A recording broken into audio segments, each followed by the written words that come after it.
Hey, good morning, Patriots. It's another day, another cup of coffee, another great day to be alive and studying the range of behaviors of humanity, right? I think that's a good topic for today. Anyway, great Patriots. I hope you have your coffee. I'm wearing one of the great Sea of Mud t shirts.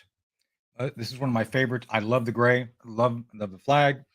Yellow's not my favorite color, but it's a nice color for the shirt. So, anyway, I hope everybody's well today. Here in on the ranch, I will be walking you through a number of things today relating to the latest in news. Um, there's been some interesting disclosures overnight. I think we can all agree that Mark Zuckerberg, the Zuck, and some of the things that came out about him kind of confirmed that he's not a nice guy, although he does look like Mr. Data from Star Trek: The Next Generation. I think if I were a robot, I'd want to be a robot like Mark Zuckerberg. I think he's he's that kind of guy, and so we'll go through that today. And a little bit later this morning, we're going to be joined by my friend Mary Walter. Mary Walter is going to come in about quarter after, I think. Mary and I used to work together. We still work together, but we used to work together in the old days at WMAL in DC. She was the morning personality, and I was a temporary personality, which I guess is good, being temporary and all, but it still worked out, right? So anyway, she's going to be joining us for discussions this morning. And yes, I'm going to say good morning. Good morning, all. There we go. So we'll be going through all that. Anyway, thank you for being here. We love you being here. Also, later this morning, at a time of his choosing, uh, Paul Stone, our friend Paul Stone from Colonial Metals, will be here to go through and talk to us about the issues relating to the economy. And we'll be walking through a number of things that relate to the Kamala Harris campaign, the issues that relate to, how do I say this politely, the Marxist concepts that she's trying to put in place. I think it'll be fun to break it all down with Paul because Paul knows things and he can be your best friend. And you ought to think about it regarding stabilizing, maintaining, and enhancing your personal financial portfolio. So be thinking about that before we get there to him. So, other than that, I really did want to go through a number of things this morning. First, for those who are veterans and my friends and patriots who are veterans in the chat, yesterday was the third anniversary of our tragic withdrawal from Afghanistan. And I need to make this very clear. And you all know I wrote a book, Operation Dark Heart. I think you've all seen it before. I've got the poster on the wall. I got the T-shirt somewhere too. I think that's okay. Anyway, Dark Heart was about my two tours in Afghanistan, and we, the United States, spent 20 years, 20 years, and 2 trillion of your taxpayer dollars, or money that the Fed printed and we'll never see, never get back. But we'll talk about that with Paul a little bit later this morning. But and I'm here to tell you, because I was part of it, what Joe Biden and Kamala Harris has said repeatedly about, oh, we were stuck to the Trump plan. Well, that's not true, because Kamala kind of admits that she was the last person in the room with Joe Biden. Does that mean she had to clean up his diaper? I mean, I've never understood what that really meant. It's like, really? Did you like have a drool cloth and you kind of tap his mouth? Or I don't understand what that really means. But in this case, I'm going to interpret it to mean that she was the last adult in the room who helped him make that big boy decision. Oh, Joe, you're doing so well. What do you think about Afghanistan? Do you think that maybe we ought to just walk? Oh, you do? Okay, well, I'll give the direction. So Kamala owns it. I don't care what anybody says. Kamala was the last person in the room, and she stands by that decision. So let's talk about what that means. That means that she is the responsible party for literally cashing the fourth largest conventional military on the planet. That is to say, At the moment that we walked away 3 years ago, it's like, yeah, you all can have this massive military. The Taliban in 2000 2001 were a bunch of folks who ran around with goats, camels, and donkeys with AK-47s. And now, 20 years later, we enriched them. We rewarded them with great resources. And oh, by the way, we were paying them like $250 million a month till recently. Does that sound like that's all just accidental? Oh yeah, we're just not competent. No, incompetence. Anyway, so let's continue that discussion along that line regarding the tragedy. So the next part of the tragedy I wanted to cover is the issue of the expense. I already started down that path, but let's think about that. The the overall objective was to turn Kabul into Seattle, Washington. Well, kind of. You don't have the water. There's no water in Afghanistan, but the concept is the same. The idea was to turn Afghanistan into a 21st century version of a Jeffersonian democracy. It was never going to work. I'm gonna be blunt here because I think you're owed an answer that fits the situation. There are approximately 26 to 28 million people in Afghanistan. Most of those people will never move more than 10 kilometers from the spot they're born on in Afghanistan. That is to say that they're going to live and die where they were born. Uh, Men and women in rural areas cannot enumerate past 20. There's just no education. So the idea that you're going to take a civilization that functions just fine. I have pictures from the time I was there of the Kuchi tribe, and they're a real tribe. The Kuchi tribe would migrate from point A to point B once a year. You'd see these big tent cities, and they were very happy people. They didn't have any issues relating to us being there. They weren't our enemy, and yet somehow we were going to turn them into Democrats and Republicans. Well, I don't know, probably Democrats. That's what the objective was. It was never going to work, and yet at the end of all that, we spent all this money trying to regularize and support women's education, girls and women.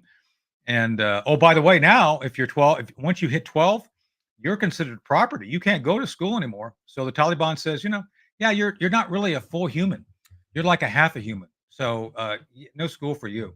So all that work we did to social engineer, to invest in the Afghanistan culture and society, all gone. $2 trillion, a trillion military, a trillion civil defense. So, as much as I would argue that we should never have gone down that path, I make that argument in my book, Operation Dark Heart. You all can read it. The last chapter, Path to Victory. The issue is not us. The issue is them and what the investment was. And them is also the men and women who served honorably in Afghanistan, doing those hard things of securing the United States and the world. So that's what we're faced with here, a tragedy that they're ignoring. President Trump, God bless him, went out and honored at Arlington National Cemetery and laid a wreath to the fallen 13 service members and included working with the families of those folks. And God bless President Trump because Joe Biden's on the beach, literally. Joe Biden, it was a burden to be on the beach in California, so he had to get on Air Force One and fly back to Delaware. I guess he likes slimy beaches better than clean beaches on the west. Just saying. I think there's something there, but I don't want to go down that path. Maybe Ashley was there with him, helping put lotion on his back. It puts the lotion on. Isn't that a line from a movie? Anyway, I digress. So I don't. Oh, by the way, Chris Cordani's not here again today because he's off at Ed McMahon School. Apparently, they're working with clown shoes today, which is going to be a very difficult thing to pass. You got to take that vodka and wear clown shoes.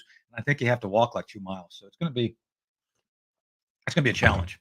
No matter who you are, that's a challenge. So anyway, one of the things I'll get into in a second, we're going to be joined by Mary here in about 2 or 3 minutes, is this Mark Zuckerberg issue with, I don't know, I guess we can safely say now it was censorship, it was manipulation, it was, I'm just trying to save information from y'all because y'all can't handle the truth. So we'll go through that a little bit today and some other topicality. But one last thing on Afghanistan.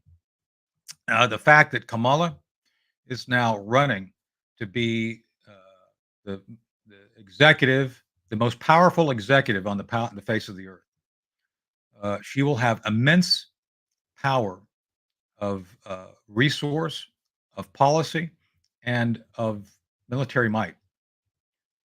You need to ask yourself, and not only yourself, but ask your neighbors, do you really think that someone who got their start as a rock and roller with I don't know if it was Dick Clark or Soul Train, someone who got their start there, went off, got a good deal with Mayor Willie Brown, and kind of meandered her way through the political landscape to end up as VP, and then to survive the trial by fire long enough to make it to the primary, like I said, to make VP, and then become this completely inept and incompetent vice president who has done nothing. Any task she was given, she messed up. Do you all really think that she's the best choice to be the leader of the free world, for what's left of the free world? Because I would argue they've destroyed the free world, and that's what they wanted to do. So, anyway, I want you, and not just you, go out and talk to your neighbors. I'm spending time doing things here. I'm running for local office here, so I'm running for county commissioner. So I'm out talking to folks. I'll be talking to a lot of folks. You need to do the same.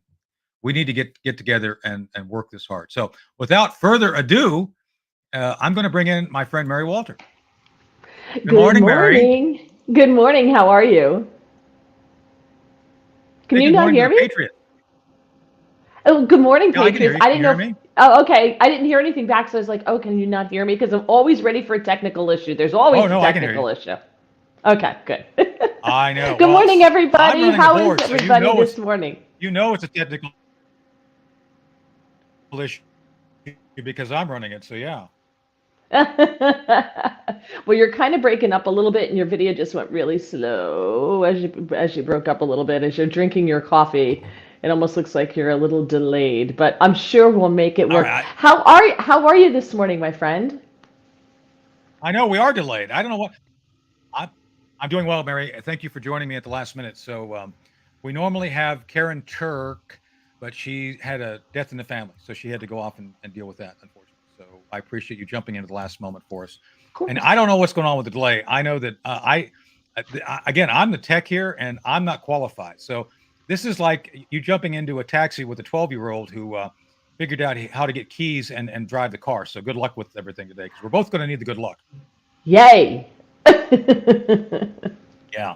So, well, I mentioned to the folks earlier that you and I worked together in the old days at WMAL. You were the morning personality, the bright, shiny personality, I might add, and yeah, it was great in the old days. And then you were always filling in for a lot of the folks that I come on. You've had me on your program several times. So, and you also have your own Mary Walter show on. Is it Tuesdays? Tonight at starting Tonight. it's yeah, Tuesday, it's always Tuesdays. It's live 7:15 p.m. Eastern time on YouTube and Getter, and you can make comments and leave questions, and it's really super interactive, as Tony knows because he's been on several times with I me. have. And then the audio is available on Apple Podcasts and Spotify when I edit it and put it up. So But it's a lot of we'll fun. mention it.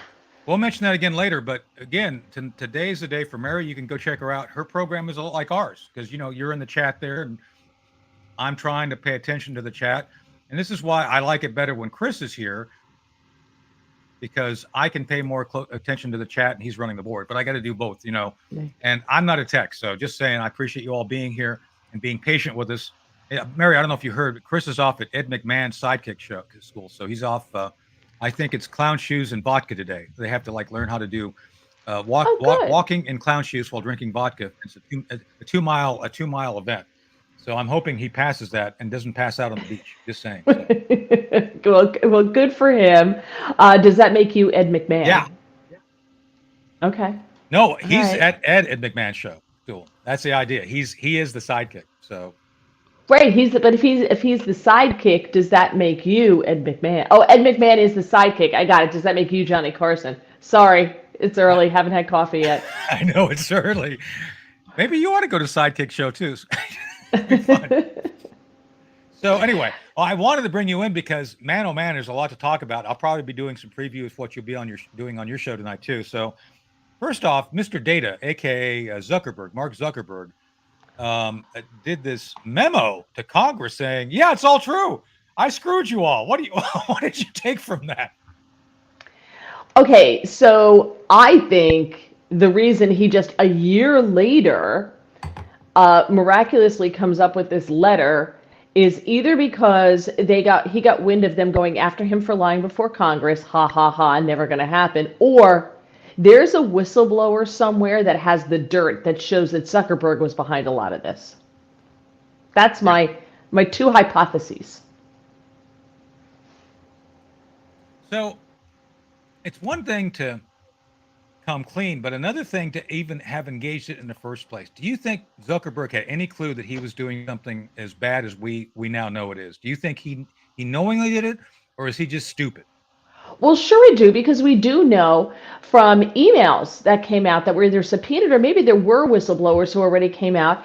And Yeah. we know that there were emails that went back and forth from teams saying, you know, this isn't right. I don't think we should be doing this. There's really nothing wrong with what about the laptop. There's really no misinformation here. There's nothing that connects it to the Russians. So they knew what they were doing. Mark Zuckerberg is not remorseful. It's all a boatload of BS. He spent how many millions of dollars to rig the vote, in my humble opinion, Yeah. across this country, right? So it's so easy to break the law, censor information, and then come back and ask for forgiveness, right? After they got what they want, they were successful. Now he comes back and asks for forgiveness. Facebook is the worst. I'm not even on it anymore. I mean, I'm there. I have my profile, but all I do is post when I'm going to be on my I posted this, I post my podcast when I'm on Newsmax, all that kind of stuff. That's all I use it for, because Zuckerberg censors anything political. Right. It's ridiculous. So I'm not even there anymore. He's killed his own product. Well, I think that's the case, and but the next question is, does he care? Because I think he Right. achieved the objectives which he sought to do, which was to make sure that a certain party prevailed in the elections, and Exactly. that's what I. So, So yeah. yeah, go ahead. Oh, go ahead. No, but that's my point. And you and I agree. That's my point. There's no reason for him to be doing this now, right? How many times did he stand in front of Congress, raise his right hand, and lie? And got away with it, and nobody cared. Yeah. So I don't think he really was fearful of some kind of indictment coming down for lying in front of Congress, because we know he lied. That ship sailed. We read all that stuff, and we saw those emails, and we're like, oh. And then we heard him testify, and we're like, oh. But it happens all the time in front of Congress, and as long as you're not a Republican, you get away with it. So I don't think it's that. Either there's some kind of big bombshell coming out from some whistleblower. It's the only reason why this could possibly be happening, because to your point, I don't think he cares. He's got his bazillions of dollars, right? And he reached his objective. So it's always easier to beg forgiveness than it is to ask permission. So, That's true. So, related to this, and you and I have spoken about this on your show before, by the way, and I'm going to bring it up again here because it's linked to the Zuckerberg effort. What do you think ought to become of those 51 moron intelligence officers who signed now that Russia disinformation letter that they did? This was obviously Brennan, Satan's right testicle, because Obama's Satan's left testicle, but I digress. But what do you think ought to become of those 51 intelligence officers who signed that letter saying that the Hunter Biden laptop was disinformation? So I think Brennan, first of all, should be in jail right now because he lied in Oh front yeah, of Congress. He committed oh perjury. yeah, He can have a cell next to Paul Manafort, right? yeah. No, Paul Manafort was not Congress. Paul Manafort's there for FARA, which is where Hunter Biden should be right now, right? Oh yeah, So that's not going to happen. There's no such thing as justice if you have a D after your name, because it's different when you have a D after your name. yeah. So nothing's going to happen to them. They should be charged with sorry. That's Sorry. okay. Ah, it was potential spam, so I missed a good call. Maybe it was Um, Commissioner Gordon calling you back to go back as Batgirl. yeah, there you go. So listen, they should be charged with election interference is what should happen, Yeah. because that's exactly what they did, and that's exactly why they did it. But nothing's going to happen to them. They're collecting their government Well, pensions that you and I and everybody is still paying for, and some of them went over to MSNBC to go be commentators. I don't. Well, so this is where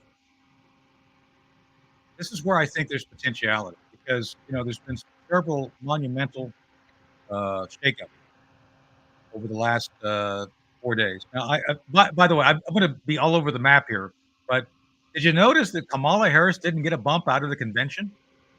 Uh, that You know, basically, that, but that did basically she did Robert Kennedy kind of sucked up the oxygen in that. kind of, but I think she got a huge bump during the convention. I think she got a huge bump during the convention. Okay, They're especially with young people, Gen Z, the ones who better register for the draft because you're the ones going to the Middle East.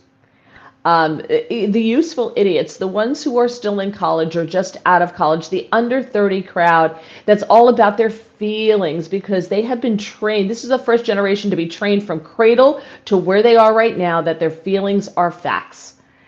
And she's up by like 40 some odd percent among Gen Z over Trump. I don't believe it, and I'll tell you why. I live here. My son is 17, turns 18. He's a senior. He's not. He and his friends don't buy any of it. I was out with his friends who were went out to a place called Top Golf. Are you familiar with Top Golf? It's kind of cool. Of It's kind of cool course. place. Anyway, so we went out and a bunch of his friends went out with us, and they were saying they don't buy it, and I don't think they're that unique by the fact that they're just kids living their lives, and I think it's another manipulation of polls we're going to come to find was wrong. But my point being is that the overall direction and trajectory was kind of hit hard by RFK coming over the very day after the convention. I think he took a lot of the wind out of at least their policy sales because what he said during his speech endorsing Trump, Mary, those were all issues that were used to be owned by the left wing that they've abandoned. Would you agree with that? That basically all the things he said is like Trump's doing, but the left wing used to do, and they're not doing that. I thought his speech was phenomenal. Donald Trump can take a page out of RFK Jr.'s Oh yeah, playbook. yeah, RFK Jr. should be teaching Donald Trump how to give a speech. Don't stray from the teleprompter. I pray every single day for the Holy Spirit to shut Trump's mouth. Shut him up. If he can stick to, or give him Ritalin, because he's all over the place, right? Put him on something to get him to concentrate. If he would do something the way RFK did, RFK laid it out, the censorship, how badly they treated exactly. him, the process, how it's not democratic at all. He was brilliant in the way that he did that. And that's why I think the left is so upset with him, because Yeah, he really did it well. If Trump had given that speech, it would have been 2 hours long, and we would have talked about Ukraine, and we would have yeah. talked about January 6th, and it would have been all over the place. But that's my So point. So, but Jimmy Dore, for example, Jimmy Dore, who's I watch Jimmy because he has a lot of common sense. He's a lefty, but he's a traditional lefty, and he had all sorts of praise for the very thing you just said. And it was like when Kennedy said it. Kennedy said a lot of things Trump says all the time, but he said it in a much more concise, very compact, and very well articulated manner. The left is now listening and saying, "Oh my God, these are all things we love. Maybe we ought to go with Trump." Do you think that that's going to be the effect of Kennedy on the campaign? 100%. I believe that. Now, are all of the Kennedy, and if you've been on X or you've been on Oh, I've social seen it. media, I've you've seen it. seen it. You've seen these people are like, okay, let's join forces. We don't agree on everything. And that's the way American politics used to be. You didn't have to have everything. You could, and you could come together for the greater good, and the greater good here being defeating communism and not being hyperbolic. That's literally what we're joining together to defeat. I firmly believe that she is a communist. And so I've Yeah. seen a lot of that. So I do think that it is going to pull people over to Trump. They're going to hold their nose, but they're going to vote for him. However, I've also seen the far right of the party, of the Republican Party, who now is all upset because Donald Trump used the words, he said, preserve women's reproductive rights. Right. And they're all upset because, oh my gosh, he's flipped on abortion. No, he I'm didn't flip. not voting He for didn't him. flip. I know. He didn't flip. But now they are all in a tizzy because they'd rather sit on their moral high ground and starve to death with no bread than take half a loaf Yeah. and get something. They're never going to get what they want. That's not going to happen. And if they do sit home, they're going to wind up with abortion up to and including birth. That's what they're going to wind up with. Right. So what have Right. you accomplished? So I see two I'm things with you. playing out here. Yeah, I'm I with you see two things 100%. playing out. Yeah. Well, let's hit that last one. So Trump has been very clear about this. He's never been a guy who was going to the extreme regarding abortion. He. This is. I'm going to say this, and maybe the Patriots may get upset with me. He's kind of a JFK Democrat that's kind of updated. Many He of the was a positions. Democrat. Yeah, I know. It's like I love Trump. Don't Patriots don't be thinking I don't love the guy. I advised him, and I may be asked to advise him again. So don't be taking my comments. But the reality is, what we consider right wing conservatives today used to be JFK Democrats, right? I mean, it's Yeah. it's kind of like that. The Overton window has moved so far to the left Yep. that people just don't understand. It's like, no, this used to be kind of middle of the road thinking, and everybody got along. So I think that's but so we've gone through kind of the circumstance which I think of benefiting Trump, and frankly I think it benefits the left. I think those who are on the left still to this day, who used to believe in the principles of their party, this is an opportunity because Tulsi Gabbard, Yeah. endorsed Trump yesterday, and I so and I believe Tulsi. I've known Tulsi a long time. I used to advise her when she was still a Democrat, which a lot of folks don't know. But I was asked real quick. I think I've told you this story. Dennis Kucinich, a left wing former congressman in Ohio, came to me one day personally, face to face, said, "Hey, I need you to do me a favor." And we were friends, and I've got friends on the left and right most of the time. And so I said, "Sure, Dennis, what do you need?" He says, "I need you to go advise Tulsi Gabbard." Really? It's like, no, no, no. I was like, I'll advise anybody who wants the advice, but two things: she's got to listen, and she's got to actually accept the fact that I'm going to say things which are going to upset her. He says, no, no, she's willing she wants that advice. So I'm very proud of the fact that I've advised her since she was a Democrat. I'd like to believe maybe that I actually had something to do with her transitioning, so to speak. No, she's still a woman, just saying, and she knows what a woman is, right, Mary? Yes. So Well, yeah. I'd never like to assume anyone's gender. Well, I So, think Tulsi. I think it's safe to assume Tulsi's and she's good to go. But that's my point. So, but we circled around now back to where I wanted to be regarding this transition of liberals to a. I don't even want to say it's conservative. It's just practical. It's a practical position.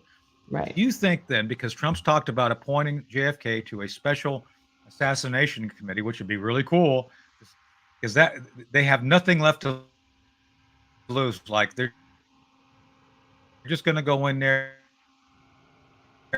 and just throw everything else. Like let's declassify it all. I think that I'm getting a little called this morning. So hold on. There, Mary's back. Sorry, Mary, we had a little Oh, glitch. yeah, I'm here. So, I was Mary, listening a to question to you: Do I you was think listening to that I was listening to you through break up. I heard it. this You basically awakening? Oh, good. Well, my point being is, do you think there's going to be an awakening that will result in Trump appointing someone to prosecute these 51 intelligence officers in addition to going after the assassination stuff? I don't know. There's so many big things on the table. Is that one of our biggest things out of all the other big things that are on the table? four I don't years they're know. going That's to what I'm enact asking the. you. I'm asking Yeah. you. Well, yeah, and I'm saying I don't know. That to me is not super important. Listen, and as far as an assassination committee with RFK, that's great. But Trump could have he promised to declassify the papers from the Kennedy assassination, and he didn't. He declassified some Yeah. more, but not all of them. And so there's No. something there that Trump didn't do it. So I don't have high hopes for that this time around. No. The Well, left, the I'm. left I'm. wants RFK. No. No. I was going to say. I think you and I would agree because we were actually covering this back in the old days, back when Trump was in office. He was badly advised. I think he had too many advisors around him in the end, to include neocons, who he said he's going to go after this time, which he better, because we've had this conversation. I'm not a neocon. People I deal with are not neocons. We're not looking for a reason to get us into World War III constantly. Others are. I think he learned some lessons, Mary. I think he learned that first off, I don't know if I told you this when Mike Flynn, I was on the transition team, and I was the liaison between Mike Flynn and Chairman of the Joint Chiefs Joe Dunford and that knucklehead Mark Milley, and Mm, because of things I was doing. So during that time, we were talking, Mike and I, Mike Flynn, that hey, we need to sit down with President Trump, just the two of us with him, three of us, and go through the authorities that Trump has, because I knew, and Mike did too, that they were going to sandbag him. They were going to try to make it appear that, yeah, Mr. President, you don't have that authority. And what would Trump know? Trump's an outsider. He doesn't understand the Right. government. So as much as anything, I think they sandbagged him. I think that, like this whole Of thing course. about declassifying the Russia collusion stuff, he could have done it on day one. He could have just said, "F you all, declassified. It's my information." He is the ultimate authority as the executive in the executive branch. He doesn't have to do anything he doesn't want, or he can do anything he wants. This is what that whole classified documents case comes down to, right? Like, yeah, Right. it's his. So I'm just saying that I think Trump's learned some lessons. Maybe he would do it differently this time, or should do it differently. I would hope that he would do it differently this time, but he could have declassified a lot on his way out the door. He And could he have, and he didn't. should have. And he Yeah, didn't. So, getting rid of Mike Flynn was the key to them being able to sandbag to sandbag Trump, to control yeah, Trump, because General Flynn knew where the bodies were, right? Like right. Oh yeah, he knew the way things were supposed to go. So getting rid of him was that was the first one they had to get, right? So they did that. After that, Trump was unprotected to a certain extent, and he trusted people like Kelly, and he trusted people that he probably shouldn't have trusted. And I'm really shocked about Kelly. I really am about that. But anyway, but he could have done it on his way out, and he didn't. And I'm like, yeah. well, has he changed? He could have done it, and he did. Was that who was advising him? Was that Mark Meadows? What was it? Excuse It me, was Kevin Mark, and McCarthy. Was I that think Kevin no, McCarthy and no, Mark Mark. Meadows? At the end, Oh, it was Mark Mark, and Meadows. Yeah, yeah. I've had conversations with Mark about this. Trust me, and I don't want to get into those this minute. That would be another 20 minutes. But without further ado, we're going to bring in our friend Paul Stone. Paul from Colonial Metals. Good morning, Paul. Good morning. Good morning. How are you? So good, good. So Paul is the CEO of Colonial Metals Group. We'll be talking about a number of things with Paul this morning. Paul, meet Mary. Mary, meet Paul. Hi, Mary. Hi, Paul. Mary was my colleague in the old days at WMAL. I worked for her, and she was a slave driver, right, Mary? No, I just had to get you to pay attention to the clock. And now here I am running the clock, and we're all in danger, right? This is bad.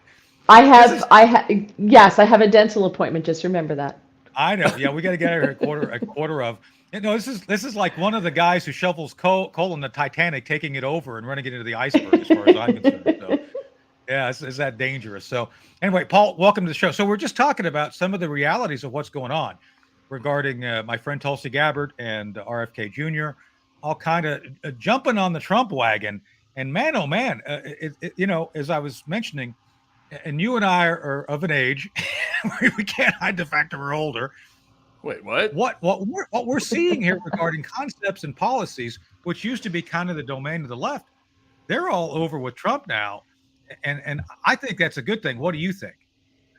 I think it's a good thing. I think it's a sign of extremism, right? When things start altering their typical properties, if you will, their typical choice making, their typical path. Especially when you look at the government, it's all about policy and ideals and beliefs and such. And you see those fracturing everywhere, right? And you see change happening everywhere. Yeah. Who knows if Kamala Harris was this rabid of a politician, 10, 12, 15 years ago. But things have been evolving over time. Extremism is where we're at. And it's nice to see folks flip over to the reasonable side or support, the candidate that at least is espousing reason, fairness, and, organization. Yeah. Well, it's on that point. So, Mary, before you go, I want to get one last comment from you relating to how women are seeing this issue, because, I keep hearing from the left that we should be, completely in Kamala Harris's corner, like Tim Walz. Did you know that that he leads an organization called Cucks for Kamala? Did you know that? That's a new organization, which I think is going to take on a life of its own. Just saying. Anyway. Come on, you're joking, right? Well, maybe it's my job to joke, so probably. Anyway, no, it's true. I It's did a sad post because the it's other. believable. Well, I'm just telling you because some knucklehead. By the way, he deleted his account. He put his. "Yeah, I'm from East Texas, and I'm wearing this white guy for Kamala shirt. Remember the white dudes for Kamala? He had one That's of those right. shirts. Yeah. He Mhm. was ratioed to death. He actually deleted his account. So cucks for Kamala. That's just one step further. But my point being, do women simply are women buying this? Because Paul just said, Kamala's kind of had her transition.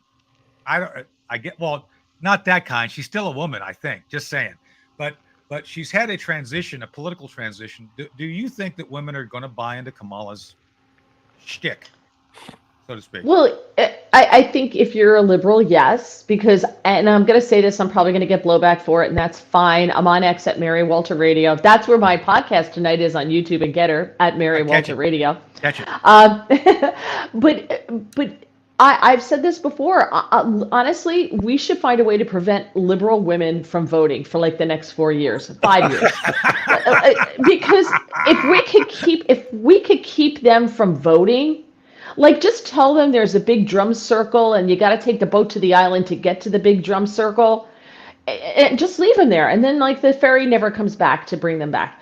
Um, if we could prevent that, I really think we'd solve a lot of the problems in this country. And I'm Oh yeah. sorry to say it, ladies, but yeah, you guys are the problem. I know with liberal women who hate men, they're divorced or they never got married. The stereotypes exist for a reason. Yeah. And the reason, and they just feel it's because they're in their feelings. And you just go, well, what are Kamala? You've seen the videos. What are her accomplishments? Well, she Oh was yeah. attorney general. I'm like, great, that's a job. What did she accomplish while in that job? Well, she ran for Senate. I'm like, so you can't have a conversation with them. I'm sorry, but Right. yeah, if we sweep up a couple of conservative women in that, I'm sorry, that's just because you went to the drum circle. Yeah. So that's your own fault. So that's where I am with that. So, well, Great I think analogy. it's great. By the way, one other thing about the convention, is there any stats on how many guys took advantage of that vasectomy on the spot? Man, oh man, I can't believe we weren't advertising that more. I mean, what's better Right. than beta boys being kind of removed from the gene pool? It's like, really, man, we should be out there saying, hey, go get your vasectomy. That's a good idea. You need to go do that. I mean, how did we miss that opportunity to advertise that for them? So, man.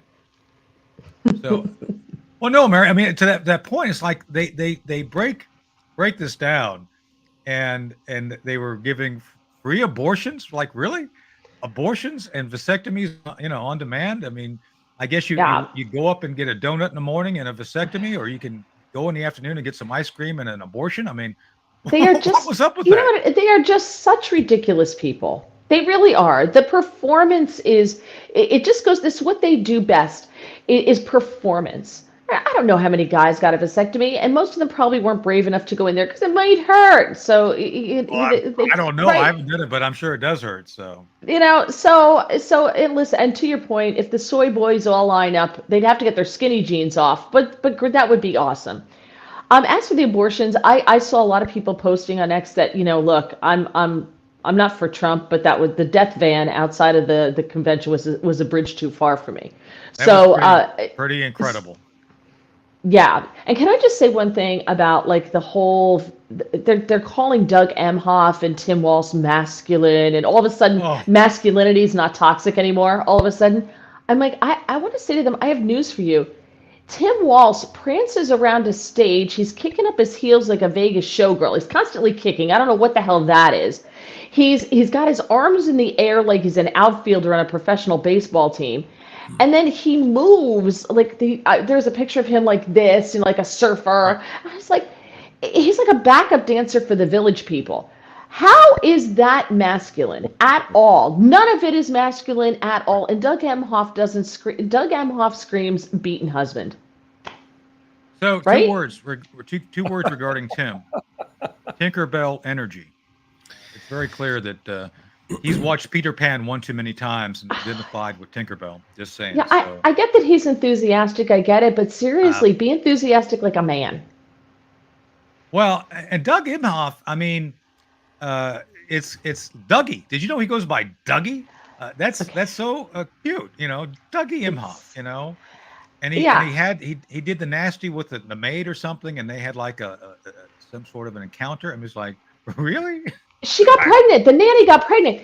The nanny got pregnant. So here's yeah. and his ex-wife is still friends with them, but she still hangs. I'm like, really? It's a weird all the way around. But Doug Emhoff is so hot that the nanny, the young nanny, said, "Yeah, I want a Oh yeah. piece of that." Oh yeah. Not buying. It's And when I say what before people write nasty letters, before I say like a beaten husband, I mean like he's been beaten down mentally by Kamala. That's what exactly. I mean. I don't Yeah. mean physically. So before anybody starts the letter writing, that's what I meant. Although, since you've got Tim Walz and Doug Emhoff together, there could be some beating there, but I don't know want to go. I don't want to go down that path. Just saying. So Oh, it's too early in the morning. it is. It is. So we'll leave that for another day. But anyway, so Mary's got to go. Mary, I gotta good go. luck. So by the way, next time, just have your husband get some Jack Daniels. I'm sure he can do dentistry. He's quite good. I think he could probably do whatever dental stuff you need done. So just say It's just a checkup. Hopefully, no cavities. again, so good. All right, so Mary, tell the folks where they can find you again for your show tonight. Okay, so every Tuesday nights, unless I'm on vacation, but every Tuesday night, 7:15 Eastern Time, live on YouTube and Getter. Look for Mary Walter Radio. Tonight, my guest is Chris Tremoli from the Washington Examiner. He's the editor there. He'll be joining me. Tony has been my guest several times. So you can go to YouTube anytime and look for Mary Walter Radio. Click on the live link. And you can find Tony, search for Tony, watch some of the old podcasts. Please like them, please subscribe. And also on Apple Podcasts and Spotify, the audio is available there as well. Again, look for Mary Walter Radio. Also on X, Mary Walter Radio. Thank you so much. And I owe you, Mary. Thank you for being on. It was great. And it was fun. Thank you. And the folks love you. So we'll have you back again sometime if you want to come on. Thank you so much. I absolutely Thanks, will. Mary. Nice meeting you. Bye. Take care. All right, Paul, just you and me. Let's get down to brass tacks. We'll talk behind her back now that she's gone. No, I'm just kidding. Yeah. Mary's a good friend, so it's great. So thanks for being back here with us today because there's so Absolutely. much going on. Yeah. And one of the things the audience always comments on, and we get a lot, is that it's just they feel that you especially since you're a professional put context into this chaos, and it's all chaos at this point. And this last week, one of the notable things, I don't know how much you covered the convention. I mean, not covered, like monitor it. My dear friend, I just couldn't. I literally couldn't. I tried. I entered CNN, and then I just couldn't. Couldn't do it. A couple minutes here and there. I know it was unwatchable, but the thing is, though, there were excerpts that we've all kind of watched and left our heads scratching. So let's start with the Joe Biden swan song speech. Two things. First, who lets a man who's 80 some years old speak at after midnight and think that somehow what he says is going to be cohesive? This was supposed to be his French kiss to the world. Ooh, going out on top. But you end up resigning as the sitting president, essentially, when your mental faculties have left you. So you put him on at midnight in case he completely flubs up, has a coronary, his brain splits in half, his eyeballs shoot out of his head, something horrific. He starts just swearing or telling racist jokes. So you put him on, at past midnight. So maybe no one's watching at that point. And CNN, MSNBC, all those left-leaning media outlets are not going to put forward any gaffes of his in the morning. So you kind of try to hide them. That's the reason I would come up with. Their party's driven by fear. All the choices they're making are out of fear. The things that they're for are because they're fearful of what Americans at large are for. They're in fear of not continuing to get their way. That's the seed ground for their whole platform springs from that. Yeah. Well, and that's the thing I wanted to talk about is that fear issue, because so much of what we do is try to parse through and, as I don't want to quote a Democrat, but I am, there's nothing to fear but fear itself. As a certain Democrat once said, only we mean it. He didn't, but that's okay. So, but that's part two of what I want to hit regarding Biden. So, did you know that women are electric? According to Joe Biden, they're electric. It's like, man, should I have been buying batteries on dates instead? Now it's like, yeah, never mind the steak. Here's some double A's. Maybe he's spending time with a specific version of women in his old age. I don't know. That comes with Well, batteries. that could be. So, but that's my point. It's like so much of what he said was just completely incorrect. The border deal, the new Green Deal, all these things, and I want to hit that real quick because regarding the so-called Inflation Reduction Act, we've talked about it before, but I think it's important to hit now again because it wasn't anything to do with inflation. It was all to do with trying to introduce $270 billion into the economy of money we had to print because we don't have it. And that money then went to a handful of organizations, everything from nonprofits to those who build, the green industry. And I always keep this list here now so I can walk through this and help educate folks. The new green economy he's proposing requires nickel, lithium, cobalt, graphite, neodymium. These are all the necessary elements of the new Green Deal. Two things. First, you can't mine any of that here. Because of the EPA, I'm not saying it's good or bad, I'm just saying it is because I've got a degree in this, so I'm just telling you it's a fact. The EPA will not permit any large mining of any of these elements in the United States. So that means you have to find them in a third world nation. We go into third world nations, we drum up all this stuff. We have kids as young as 10 in the fields in the Central African Republic digging up lithium for us. Gee, that sounds really white of us, doesn't it? Speaking of racist. And then, and of course, we don't manufacture that here. It goes to China, where China gets the benefit of manufacturing it, and then they sell it here. So, so all this money that he dumps in goes to other places and other things, and yet we're the ones left holding the bag with inflation, right, Paul? I mean, am I missing something here? Nope, you're not missing anything. It's all a falsehood. Yeah. It's just that what I think is helpful for people, it's a suggestion. Yeah. The veracity of that belief.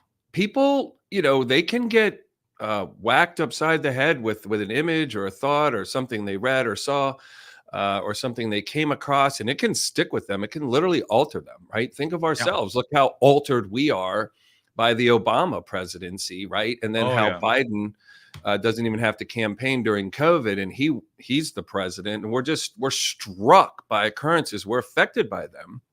And I truly believe that at the core of the fear-mongering and the Democratic Party is their belief that we're going to extinct ourselves. I know that's not proper English, because of climate change.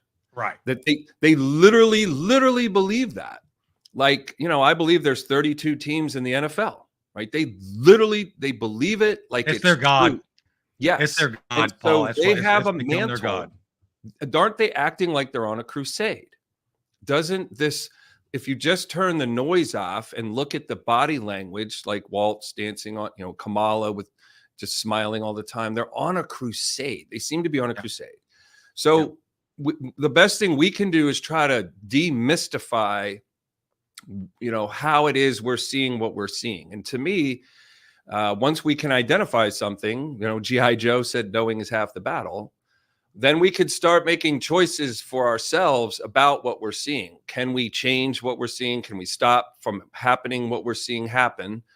And we can start getting smarter and more empowered ourselves, because life's always throwing curveballs. These are giant, massive meteors, politically speaking, that's being thrown at the conservative and realistic element to the population.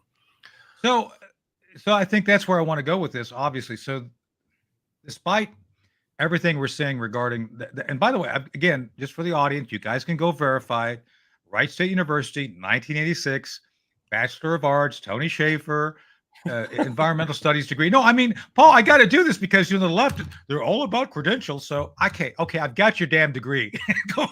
So there you go. I've got the degree. I've got the expertise. It's all a lie.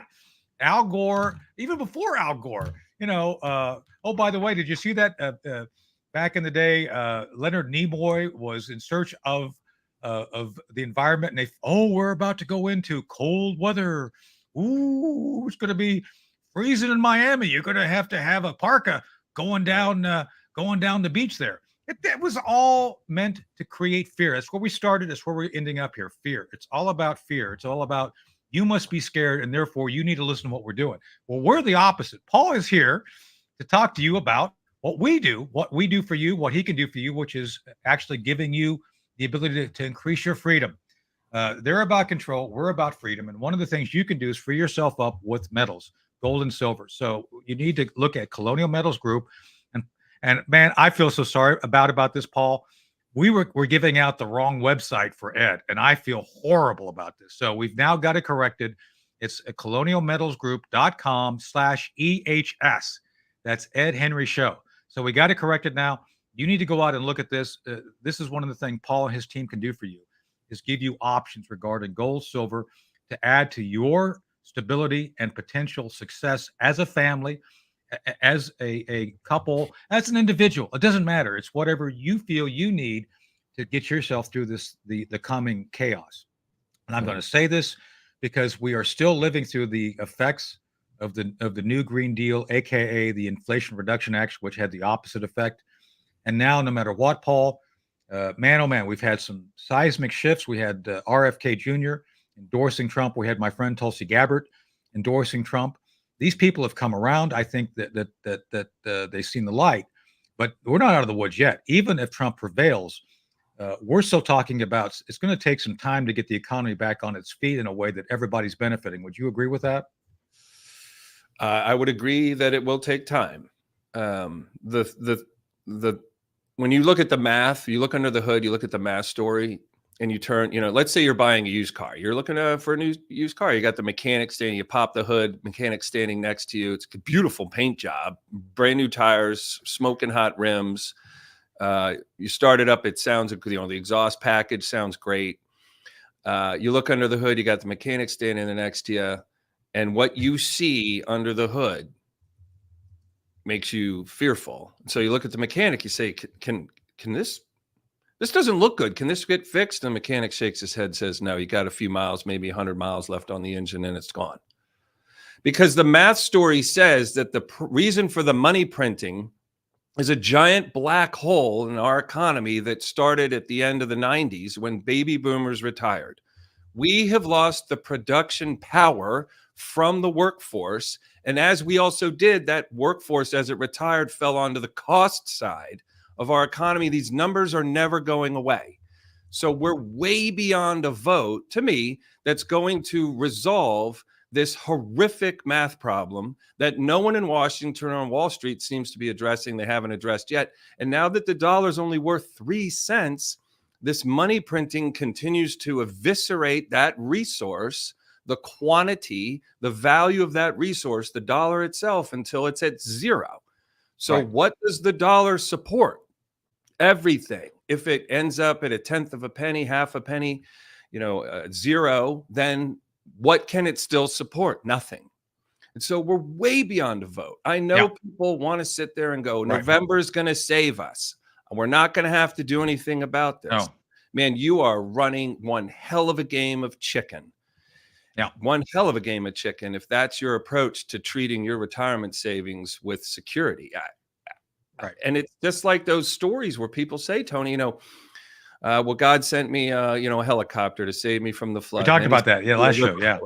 Okay. So how many warning signs, how many suggestions? Math is a language that cannot lie. Talk to us about that. When you look at the environmental studies analysis of global warming, are you looking into theory written by some poet in the 1600s, or are you looking at a math story? Yeah, that's a great analogy because the math and the science is darn clear, and you can't lie. Can't lie. We've all watched CSI, right? We gave it a few seasons before it got strange and just too much. CSI, forensic science, is a language of analysis of a situation using data points that cannot be telling you a lie. Great if they analogy. exist, they're Great there. Analogy. Right. So throw some CSI back on our economic numbers. If you print money, you have zany, high-flying asset values. You also have incredibly painful, high-flying commodity prices, eggs and beef and gas and such. So at the surface, like we see a team go undefeated, like the Patriots did, almost seven. What is it? They lost the Super Bowl. When we see a team going undefeated, we think that says strength. It does. But when we see high flying finances go higher and higher and higher, we also think that must mean strength. It actually doesn't, because the source of the high flying finances is coming from the killing of a resource. Right. You're exterminating something. You cannot have something for nothing. You want high flying finances. You want your home to be. There's 60 cities today where the starting home value, home price to enter into a home market, 60 markets in this country where that entry price is $1 million. Yeah. In 2020, there was only 16 cities. 60 today. So I'm trying to help people understand how you value strength, how you value your freedom, right? Make choices for yourself. Wake up to what this math story is trying to offer you, bold-faced facts. And the reason for gold and silver isn't so we can make a living at Colonial Metals Group. We just offer the solution so you can protect your living. Yeah.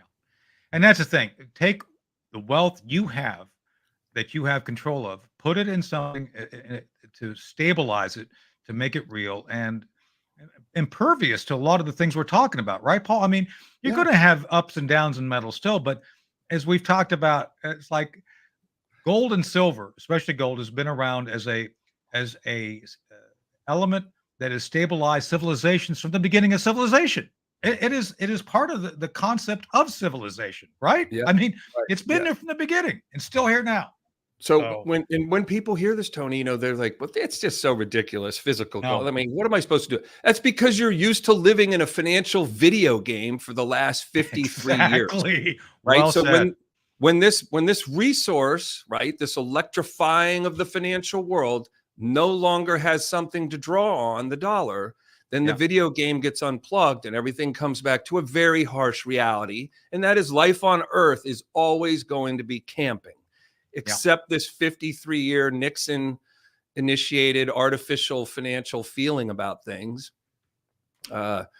ends, right? And then where did you want your money located? So how you'll experience, in my opinion, and I'm not a financial advisor or a trained economist. I'm not giving anyone financial advice. I've just got a spotlight out trying to illuminate some things. How you'll experience when this math story comes home will be driven by where your money was located when it happens.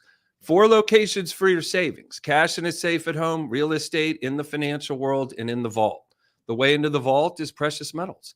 It's liquid. It's your property. You can get out of it with a phone call. You can carry it around with you if you had to.